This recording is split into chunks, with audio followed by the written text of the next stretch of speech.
या पजेशन हो जाएगी 3 साल में पेमेंट ही नहीं करूंगा, तो इसका मतलब ये नहीं होगा मैं 10% दे करके मैं ओनर तो हो गया, मालिक 10% दे के भूल नहीं जाएंगे, भूल नहीं जाएंगे। तो हमें भी देखिए हमारी पड़े। ये मॉरल रेस्पॉन्सिबिलिटी है, हमने कोई चीज अगर खरीदी है तो उसका हमें जो कीमत है वो हमें देनी होगी। बिल्कुल, और वो जो टाइम आएगा उस टाइम पर देंगे जो हमने तय की है, जो तय की है हमने। बिल्कुल, वो तो हम ही तय कर रहे हैं कि हमें किस किस वक्त पर बस अपनी सुविधा के हिसाब से हाँ, कब पैसा देना है। देखिए उन्होंने 2 3 4 पेमेंट प्लान आपके सामने पेश किए हैं बिल्डर ने, उसमें से आपको चूज करना है कि आपको अपने अकॉर्डिंग कौन सी सूट करती है। बिल्कुल, क्लॉज समझने में दिक्कत कहाँ हो जाती है, कैसे ये आदमी चूक जाता है, फिर बाद में कहता है नहीं साहब बिल्डर से ऐसा कर रहे हैं, फिर बिल्डर कहते हैं नहीं ये आदमी गलत थे, ये इन्होंने पहले सही सुविधा बातें नहीं की। इस बीच विनोद जुड़ चुके हैं, पहले उनसे बात कर लेते हैं। जी विनोद, बताइए क्या पूछेंगे आप?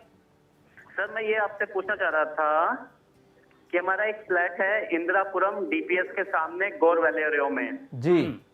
तो उसके अभी हमने 1 साल पहले खरीदा था, तो ये पूछना चाह रहे थे कि उसे रेंट पे दें या डिस्पोज या फिर सेल कर दें उसे, अगर उसकी आर्थिक वैल्यू निकल क्या बेहतर होगा आपकी प्रॉपर्टी के लिए? जी संजय जी, इंदिरापुरम देखिए ऐसा है विनोद जी, आपने जो गौर वैलेरियो में फ्लैट लिया that is the very good location, वो प्रॉपर्टी आपकी अच्छी लोकेशन पर है और सराउंडिंग में सारे लोग वहाँ जितनी सोसाइटीज हैं सब लोग मूव कर चुके हैं।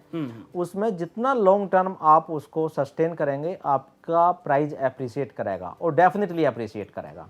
रेंट पर देना चाहते हैं तो रेंटल आपको इनकम मिलेगी, ये डिपेंड करता है आपके ऊपर कि आप उसको री इन्वेस्ट करेंगे पैसे को या उसको कहीं आपको यूज़ करना है। प्रॉपर्टी आपकी है, वो आपकी वर्थ है, आप उसको जब सेल करना चाहें तब कर सकते हैं, रखना चाहें रख सकते हैं, आपको तो कमाई उसमें रेंटल वैल्यू भी होगी, मिलेगा। रितिन रस्तोगी इस वक्त एक कॉलर हमारे साथ है, विपिन रस्तोगी है, माफ कीजिएगा। विपिन बताइए क्या सवाल है आपका, पूछिए जल्दी से। नहीं सर, मेरा ये जो कि सवाल था कि सर मैंने जो कि अपने नोएडा एक्सटेंशन में अम्रपाली का टेरेस होम है। हाँ मैं बोल रहा हूँ सर ये कि मेरे जो नोएडा एक्सटेंशन में अपना अम्रपाली का टेरेस होम है जी, उसमें मैंने जो कि 20% मैंने इन्वेस्ट किया हुआ है जी। जैसे 10% उन्होंने पहले बोला था, 10% तब दिया था जी, और उसके बाद जो कि 10% का दोबारा उनका लेटर आया था, मैं 10% दोबारा भी उनको दे के आ चुका हूँ मैं जी। जो हमारा 990 स्क्वायर फीट का एरिया हमारा है और 17वां फ्लोर पे है। जी जी। तो एज पर बिल्डर टर्म्स के अनुसार मैंने उनको 20% मैंने पे किया है मैंने पैसा जी। तो ऐसे में तो नहीं कि तो हमारे भी जो प्रॉपर्टी कुछ भी कैंसिल करते हुए जैसे सांगवान जी कह रहे हैं। जी देखिए ये अभी ये आपका कैंसिल नहीं होगी प्रॉपर्टी, आपने 10% पेमेंट बुकिंग अमाउंट दिया, उसके बाद में डेवलपर ने 10% और डिमांड की आपसे, या जो आपकी कंडीशंस हैं पेमेंट करने की, आप 20% पेमेंट दे चुके हैं तो प्रॉपर्टी कैंसिल नहीं होगी। 20% के बाद आप उनसे बोलिएगा, आप सेलर बायर एग्रीमेंट कीजिएगा और जो नेक्स्ट इंस्टॉलमेंट आपको देनी है वो आपके एज पर क्लोज जो आपको टाइम लिंक है वो या उसमें कुछ और कंडीशंस हैं वो आपको उसके अकॉर्डिंग पेमेंट करनी होगी। बट आम्रपाली 20% पे कोई मैं नहीं समझता कि वो फ्लैट कैंसिल होगा, आपका नहीं होगा।